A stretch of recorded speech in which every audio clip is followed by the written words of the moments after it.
Dobrý deň, vážení priatelia. Opäť sa stretávame. V dnešnom videu som sa rozhodol spracovať tému povinná výbava.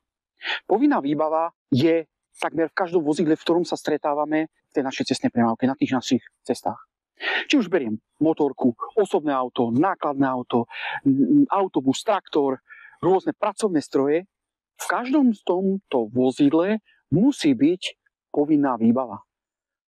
Môže sa ale líšiť. Niektoré vozidlá majú tú povinnú výbavu menšiu, u niektorých typov vozidel je tam tých komponentov viac. My si ukážeme tie hlavné, tie základné, s ktorými sa stretávame u väčšiny tých vozidel. Ideme teda na to, vážení priatelia. Častokrát sa stretávam s otázkami od žiakov, aká je vlastne tá povinná výbava, čo máme v tej povinnej výbave, ako je možné, že toto tam je správna odpoveď, toto nie je správna odpoveď. Tak si to trošička zhrnieme, ukážeme si, čo v tej povinnej výbave máme a za akých podmienok prípadne tá povinná výbava bude v tom vozidle zabezpečená. Povinná výbava u vozidla je či už osobného, nákladného, autobusu, takisto motorky, traktory, takže väčšina tých vozidiel, ktorými sa pohybujeme na tých našich cestách, tú povinnú výbavu musí mať. Ona sa ale trošička líši. Na každom type toho vozidla tá povinná výbava môže byť trošku odlišná.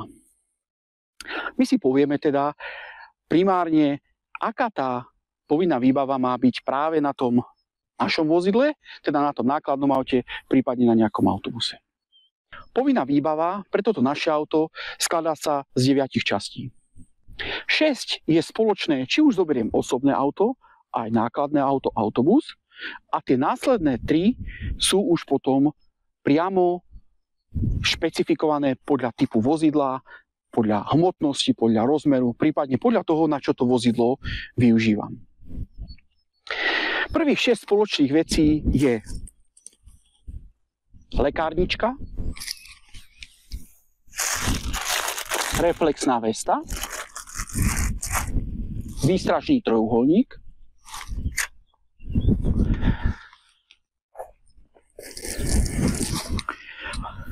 mám tu náradie pre výmenu kolesa, mám tu zdvihák a posledná vec, ktorá je spoločná, či už zoberieme osobné nákladné vozidlo, je rezerva, ktorá je umiestnená tu v tomto priestore. Pokračujeme ďalej. Ďalšie 3 veci povinnej výbavy sa nám už budú trošku líšiť aj podľa toho, v akom tom type vozidla sa nachádzame.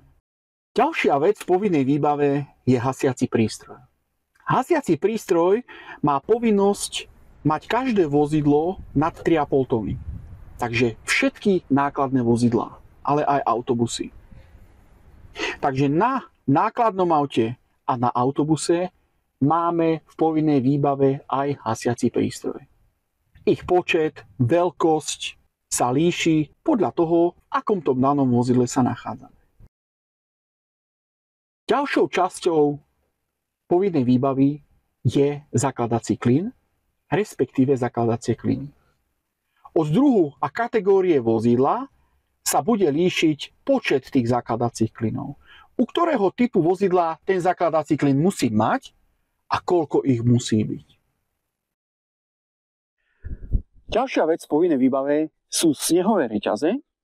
Snehové reťaze musí mať v povinnej výbave vozidlo kategórie N3, čo je nákladné vozidlo s celkovou hmotnosťou vyššou ako 12 tón. Poďme si teda porozprávať o každej tej časti povinnej výbavy niečo bližšie, niečo detailnejšie. Porozprávame, ukážeme, budeme si to vedieť potom lepšie predstaviť.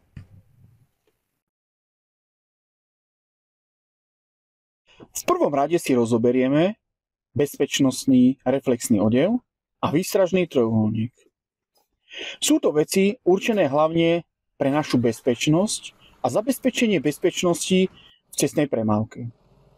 V prípade nehody, poruchy, výmeny kolesa alebo inej nečakanej situácii vám môže zachrániť život alebo predísť ďalšej kolízii. Bezpečnostný reflexný odev. Keď sa povie bezpečnostný odev, každého hneď napadne vesta. Zákon však necháva možnosť výberu. Reflexný odev môže byť vesta, overall, nohavice, bunda alebo nejaká pláštenka. Odev však musí spĺňať technickú normu pre odevy s vysokou viditeľnosťou. Technická norma pripúšťa 3 farby bezpečnostného odevu.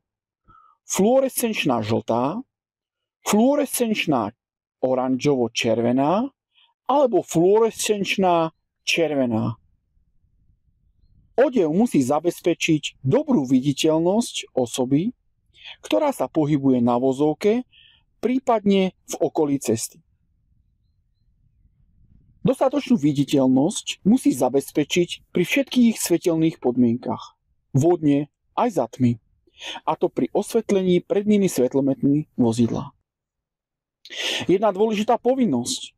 Bezpečnostný odev musí byť umiestnený v dosahu zo sedadla vodiča. Počas jazdy sa dostávam do situácie, že musím zastaviť vozidlo, napríklad pre poruchu, nehodu a podobne. Zastavím vozidlo na kraji cesty, dávam výstražné svetlá a skôr ako opúšťam vozidlo, obliekam si reflexný odev. Zabezpečujem bezpečnosť v prvom rade pre seba. Obliekam si reflexný odev, až potom vychádzam z vozidla. Homologizovaný prenosný výstražný trojuholník. Úlohou trojuholníka je predovšetkým upozorniť ostatných účastníkov cestnej premávky na blížiace sa nebezpečenstvo. Je ideálne zabezpečiť si stabilný výstražný trojuholník, ktorý nepodľahne vzduchovej vlne od prechádzajúcich vozidiel alebo kamiónov. Prenosný výstražný trojuholník musí byť homologizovaný podľa predpisu, to znamená, že musí spĺňať záväzné normy. Má predpísané rozmery, farebné vyhotovenie a aj spôsob uloženia. Nemôžem si doma z drevených doštičiek zmontovať nejaký hybrid v tvare trojuholníka a namaľovať ho nejakou peknou farbou. Používam iba schválený výstražný trojuholník. Výstražný trojuholník by mal byť vo vozidle v ochrannom kryte, v obale. Pokiaľ ho máme bez ochranného krytu, musí byť zabezpečená jeho ochrana proti vonkajším poškodeniam. Prenosný výstražný trojuholník je súčasťou povinnej výbavy každého vozidla, no jeho služby využijeme minimálne. V prípade nehody, poruchy alebo inej nečakanej situácie vám však môže zachrániť život alebo predísť ďalšej kolízii. Ako výstražný trojuholník správne umiestniť? Keď sa vozidlo stane prekážkou v cestnej premávke, je povinnosťou vodiča zabezpečiť umiestnenie výstražného trojuholníka v dostatočnej vzdialenosti od miesta prekážky a v čo najkratšom čase od vzniku tejto udalosti. A to tak, aby ho prichádzajúci vodiči včas a zreteľne videli. Trojuholník neumiestňujete do stredu cesty, pravdepodobne hneď prvé vozidlá vám ho zhodia alebo zničia. Výstražný trojuholník sa umiestňuje ku kraju vozovky a v dostatočnej vzdialenosti od prekážky. Trojuholník má byť umiestnený aspoň 50 metrov od prekážky a minimálne 100 metrov od prekážky na diaľnici. V obci môže byť táto vzdialenosť, ak to vyžadujú okolnosti, aj kratšia.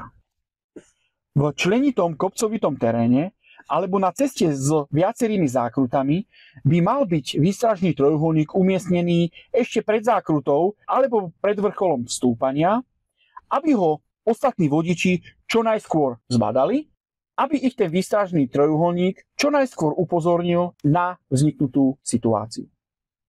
Po odstránení nehody nezabudnite výstražný trojuholník zobrať so sebou. V stresových situáciách na to vodiči často zabúdajú a zostáva na krajnici opustený a sám. My sme na náš trojuholník nezabudli a boli sme si ho zobrať. Nezostane teda zvalený niekde v járku. Postupne si ho poskladám, odložím do obalu a odložím na miesto na to určené. Sadám do vozidla, až tam si vyzliekam reflexnú vestu, respektíve reflexný odev a môžeme pokračovať v jazde.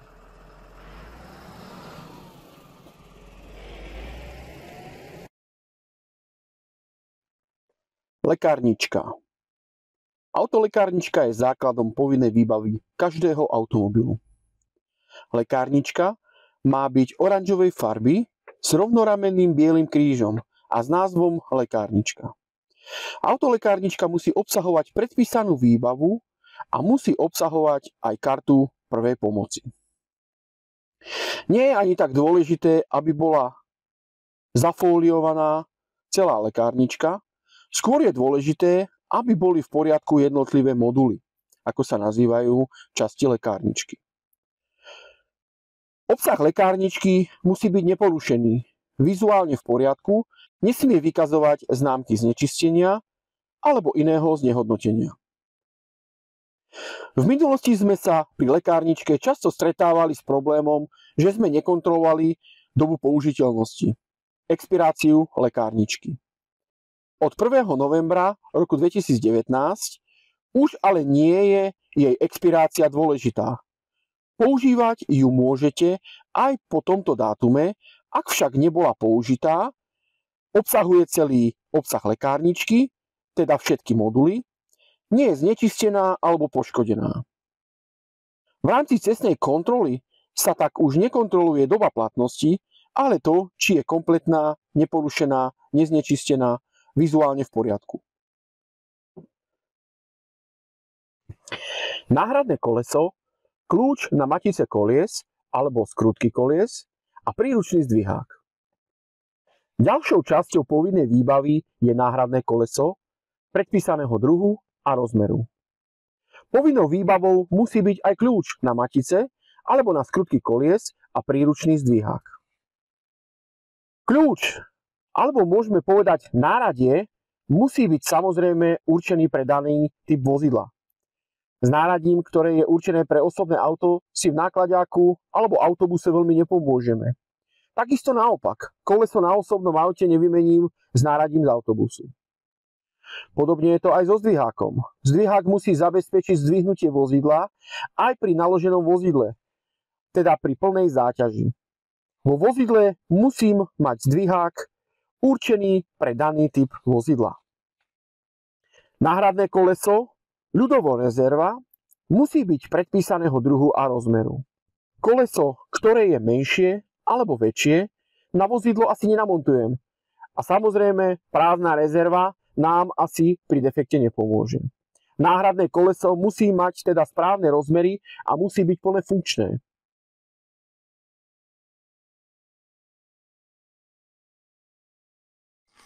Keďže tá pneumatika má väčšiu hmotnosť, zodvihnúť ju naspäť do tej pozície nie je len také jednoduché. Pneumatika, respektíve náhradné koleso, rezerva, musí byť umiestnená, ukotvená minimálne na 2 ukotveniach. U tohto môjho auta sú 3. Jedno je vpredu, 2 sú úplne vzadu.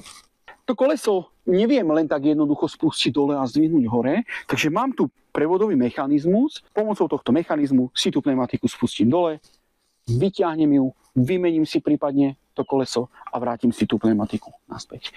Vyťahnem ho hore cez prevodový mechanizmus, zase si ho na tých 3 ukotveniach uchytím a môžeme pokračovať ďalej. Pri týchto častiach povinnej výbavy platia však aj iné podmienky. Touto povinnou výbavou nemusia byť vybavené vozidlá, a to v tomto prípade. Prvá skupina. Ak sa jedná o vozidlá, ktoré majú všetky kolesá vybavené pneumatikami s technológiou, umožňujúcou jazdu aj na defekte. Druhá skupina. Ak sa jedná o vozidlá vybavené prostriedkami na bezmontážnu opravu poškodenej pneumatiky, umožňujúcej dočasné použitie. U autobusov nákladných vozidiel na 3,5 tony vybavenie prostriedkami na bezmontážnu opravu môže byť nahradené zmluvným vzťahom, na základe ktorého bude zabezpečená oprava poškodenej pneumatiky nepretržite na celom území Slovenskej republiky. Tretia skupina. Ak sa jedná o mestské autobusy, nákladné vozidlá, špeciálne vozidlá, ktoré sú prevádzkované na obmedzenom území v operatívnom dosahu servisných služieb svojho prevádzkovateľa. Pokiaľ vám teda z vašej dielni pri defekte vybehne za vami servisný tím, a opravia vám to koleso na mieste, nemusí mať zdvihák, náradie ani náhradné koleso. Prípojné vozidlá a náhradné koleso. Prípojné vozidlá nad 750 kg a prípojné vozidlá za traktory s konštrukčnou rýchlosťou nad 40 km za hodinu musia byť tiež vybavené náhradným kolesom s diskom a s náhradnou pneumatikou predpísaného druhu a rozmeru. Jazdná súprava zložená z ťahača a prípojného vozidla môže mať pri rovnakých rozmeroch pneumatík a pri rovnakom vyhotovení kolies jedno spoločné náhradné koleso. Hasiaci prístroj. Ďalšou časťou povinnej výbavy je hasiaci prístroj. Hasiaci prístroj ale nie je potrebné mať v každom type vozidla. Jeho používanie závisí od konkrétneho druhu a hmotnosti vozidla a tiež od využitia tohto vozidla. Hasiaci prístroj musí mať v nákladných vozidlách, autobusoch, traktoroch, samohybných pracovných strojoch. Ich veľkosť je stanovená podľa hmotnosti vozidla u nákladných aut alebo podľa počtu osôb u autobusov. Nákladné vozidlá nad 3500 kg, traktory a samohybné pracovné stroje musia mať jeden alebo viac hasiacich prístrojov, ktorých hmotnosť náplní je najmenej 6 kg. Do tejto skupiny patria aj autobusy s počtom miest na sedenie menej ako 22 osôb. Autobusy s počtom miest na sedenie viac ako 22 osôb musia mať jeden alebo dva hasiace prístroje, ktorých hmotnosť náplní je najmenej 12 kg. Vozidlá používané na zdravotnícku záchrannú službu, banskú záchrannú službu a poruchovú službu plynárenských zariadení musia mať jeden alebo viac hasiacich prístrojov, ktorého hmotnosť náplne je najmenej 1,3 kg. Hasiaci prístroj sa na vozidle upevňuje do úchytiek na umiestnenie v smere zvislom alebo vodorovnom, tak, aby spoľahlivo odolával zrýchleniu najmenej 6G v smere čelného nárazu. V podstate to znamená, že hasiaci prístroj pri čelnom náraze sa nesmie uvoľniť a vyletieť cez čelné okno alebo lietať po kabíne. Hasiaci prístroj sa umiestňuje na dobre viditeľnom a ľahko prístupnom mieste. Vyhláška, podobne ako pri bezpečnostnom odeve, priamo stanovuje, že aspoň jeden hasiaci prístroj musí byť umiestnený v dosahu zo sedadla vodiča. Aj keď z vlastnej skúsenosti môžem povedať, že som sa stretol aj s vozidlami, kde to tak nie je. Hasiaci prístroj užívam vo veľmi nebezpečnej a stresovej situácii, takže hľadať ho po celom vozidle je neprípustné. Tiež treba počítať, že hasiaci prístroj musí byť v použiteľnom stave. Musí byť teda plne funkčný, aby mi v tej kritickej situácii mohol pomôcť. Nefunkčný hasiaci prístroj nám pri požiari asi veľmi nepomôže.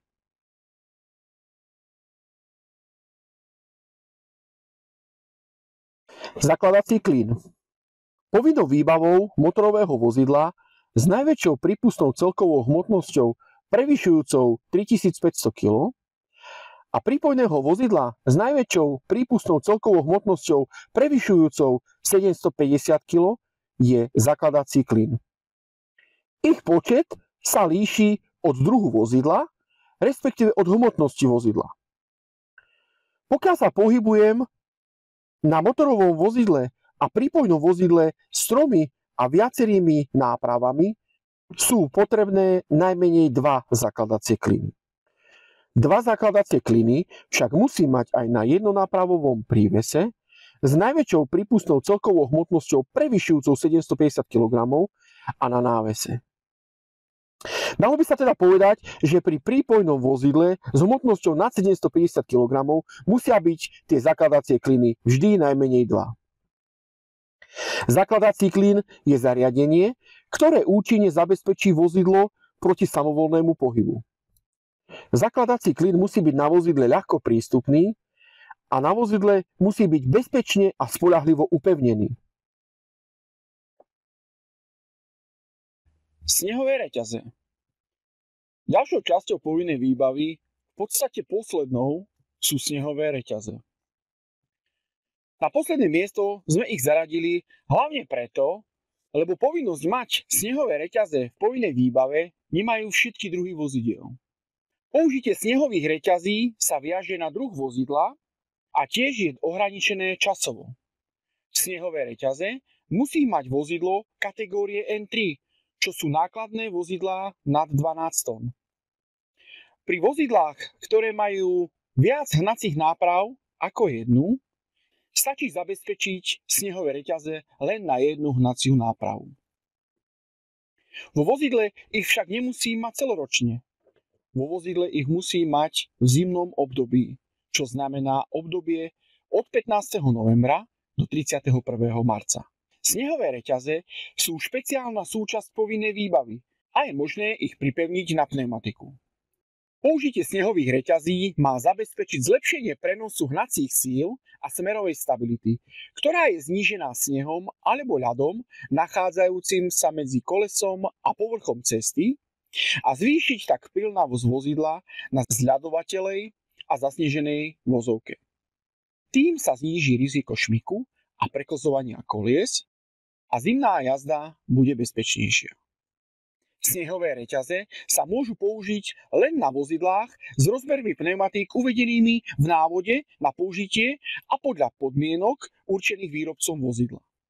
Snehové reťaze sa používajú hlavne v náročných podmienkach, preto ich životnosť je nízka, rýchlo sa poškodia, rýchlo sa zničia. Poškodené snehové reťaze už na vozidle však používať nemôžem. Hrozí, že si poškodím vozidlo. Snehové reťaze sa môžu používať len v takých podmienkach, keď je cesta pokrytá dostatočnou vrstvou snehu a ľadu. Pokiaľ teda na vozovke nie je súvislá vrstva ľadu, nie je súvislá vrstva snehu, je používanie snehových reťazí zakázané.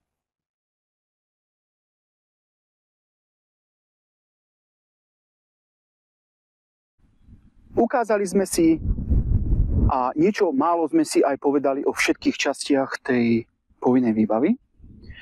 Ja pre také lepšie zapamätanie dávam svojim žiakom takú pomôcku, hovorím im taký príbeh, ktorý keď si zafixujú, tak im to môže pomôcť, aby si tú povinnú výbavu ľahšie zapamätali. Predstavíme si situáciu, že sme dostali defekt. Dostal som defekt, zistím, že teda musím vykonávať nejakú opravu. Prvá vec, čo spravím, čo by som mal urobiť, je, že snažím sa to vozidlo odstaviť niekde na kraj vozovky, aby som čo najmenej prekážal. Prvá vec, čo spravím, keď zastanem, dáme si výstražné svetlá. Aby sme prvotne upozornili, že sme nejaká prekážka, že je nejaký problém. Následne prichádzame postupne k tej povinnej výbave. Skôr ako vyleziem z vozidla, musím si na seba natiahnuť nejaký reflexný oddiel. Pokiaľ vychádzam z toho vozidla, musím označiť vozidlo ako prekážku v cestnej premávke. Takže ako druhá vec ide výstražný trojuholník. Označím ho pekne za vozidlo a pokračujem ďalej. Mám defekt, takže chcem opravovať, chcem vymieňať pneumatiku. Na to, aby som mohol vymeniť pneumatiku, potrebujem mať nejakú náhradnú. Takže musím mať rezervu, náhradné koleso. Aby som to koleso vedel odmontovať, vedel zamontovať, potrebujem to vozidlo nejakým spôsobom podvihnúť hore, respektíve tú pneumatiku, to koleso odkrútiť, povoliť a dať dole z toho vozidla. Posledná vec, ktorú ja tak trošku žartovne pripájam do tohto môjho príbehu, je lekárnička. A pripojím ju tam takým spôsobom, že keď si klepnem po prste, aby som si mal čo viazať, tak vlastne si použijem tú lekárničku. To je tých 6 vecí, ktoré máme spoločné, či už pri osobnom, či už pri nákladnom aute. Ďalej, keď si pripojíme tie ďalšie, už si zapamätám, že tam máme iba nejaký zakladací klín. Vozidlo by sme mali zabezpečiť proti pohybu, aby sa nám nejakým spôsobom nepohlo, aby nám samovolne sa nerozbehlo. A už tie posledné dve veci, už je to iba o tom zapamätaní. To znamená, musím mať u toho nákladného vozidla hasiaci prístroj. A posledná vec, v zimnom období sú tie zimné snehové reťaze. Ja dúfam, že toto video vám pomôže lepšie si zapamätať, možno aj tento môj príbeh, aby ste si v rámci tej skúšky alebo v rámci nejakej nepríjemnej situácie vedeli takýmto spôsobom poradiť. Ďakujem vám pekne za pozornosť, vážení priatelia. Majte sa pekne.